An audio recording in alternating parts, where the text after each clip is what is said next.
ইমাম বুখারীর আত্মত্যাগ। একবার এক যুবক ছাত্র একটি জাহাজে করে অনেক দূর যাচ্ছিল এবং তার সাথে ছিল 1000 স্বর্ণমুদ্রা। সেই জাহাজে একজন খারাপ লোক ছিল। সে একজন মিথ্যাবাদী এবং প্রতারক ছিল। সে তরুণ ছাত্রের সাথে বন্ধুত্ব করার চেষ্টা করে। যাবার পথে খারাপ লোকটি বুঝতে পারে যে তরুণ ছাত্রটির কাছে 1000 স্বর্ণমুদ্রা আছে। সে লোভী হয়ে ওঠে আর সেই স্বর্ণমুদ্রা চুরি করার জন্য দুষ্ট ফন্দি করে। পরের দিন সকালে খারাপ লোকটি কাঁদতে শুরু করে এবং জোরে চিৎকার করে বলে, হায় হায়, আমার কি হবে? আমার 1000 স্বর্ণমুদ্রা চুরি হয়ে গেল। জাহাজের সব লোক তার কাছে আসে। তারা কি করবে বুঝতে পারছিল না। তখন খারাপ ব্যক্তিটি সব যাত্রীর ব্যাগ খুঁজে দেখার কথা বলে। সেই বুদ্ধিমান তরুণ ছাত্রটি বুঝতে পারে যে মিথ্যাবাদী লোকটি তার স্বর্ণমুদ্রার ব্যাপারে জানতে পেরেছে এবং সেগুলো হাতিয়ে নিতে চাচ্ছে। সেই ছাত্রটি বুঝতে পারে যে লোকেরা যদি তার ব্যাগে 1000 স্বর্ণমুদ্রা দেখে তবে সবাই তাকেই চোর ভাববে। তখন শুধুমাত্র তার চরিত্র ও সম্মানের ব্যাপারে ভাবছিল। সে তার অর্থের ব্যাপারে একদম চিন্তা করছিল না। তাই নিজের সম্মান রক্ষার জন্য সে গোপনে তার স্বর্ণমুদ্রার ব্যাগ সমুদ্রে ফেলে দেয়। সবাই তাকে মিথ্যাবাদী এবং চোর ভাবার চেয়ে সে তার স্বর্ণমুদ্রা হারানোটাই উত্তম বলে মনে করে। কারণ একবার সম্মানহানি হলে কেউ তাকে কখনো বিশ্বাস করবে না।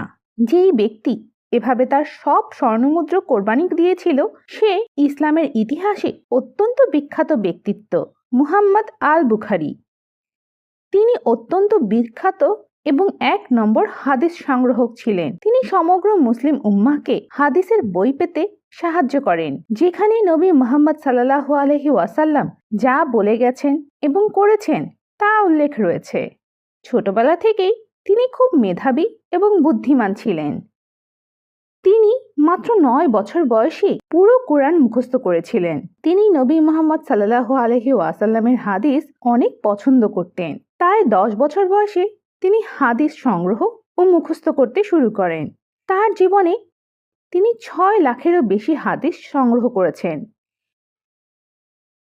এর মধ্যে তিনি তার বিখ্যাত হাদিস গ্রন্থ সহিহ আল বুখারীর জন্য মাত্র 7397টি হাদিস নির্বাচন করেন। তিনি তার বইয়ের জন্য সবচেয়ে সহিহ ও নির্ভুল হাদিস নির্বাচন করার সর্বোচ্চ চেষ্টা করেছেন। সাধারণত প্রতিটি হাদিসের জন্য তিনি রোজা রাখতেন, গোসল করতেন, ওযু করতেন এবং ইস্তেখারা করতেন এবং তাকে পথ দেখানোর জন্য আল্লাহর কাছে প্রার্থনা করতেন।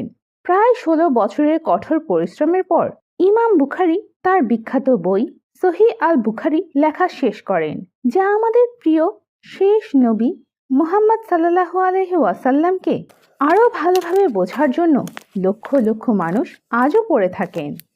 আমরা তার বিস্ময়কর কাজের জন্য অত্যন্ত কৃতজ্ঞ। মহান আল্লাহ তাআলা তার সকল কাজ কবুল করুন এবং তাকে জান্নাতে সর্বোচ্চ স্থান দান করুন। আমিন। This was the end of our story for today.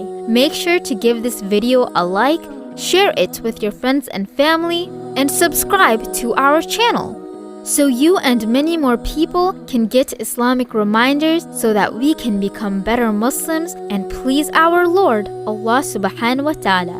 And until next time, Assalamu alaikum.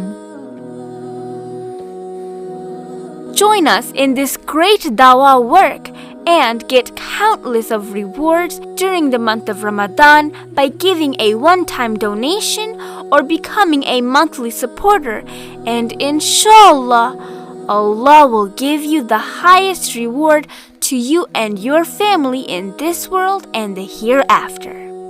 Jazakallah, and we pray to Allah subhanahu wa ta'ala that all of you are safe during this time. And until next time, Assalamu alaikum.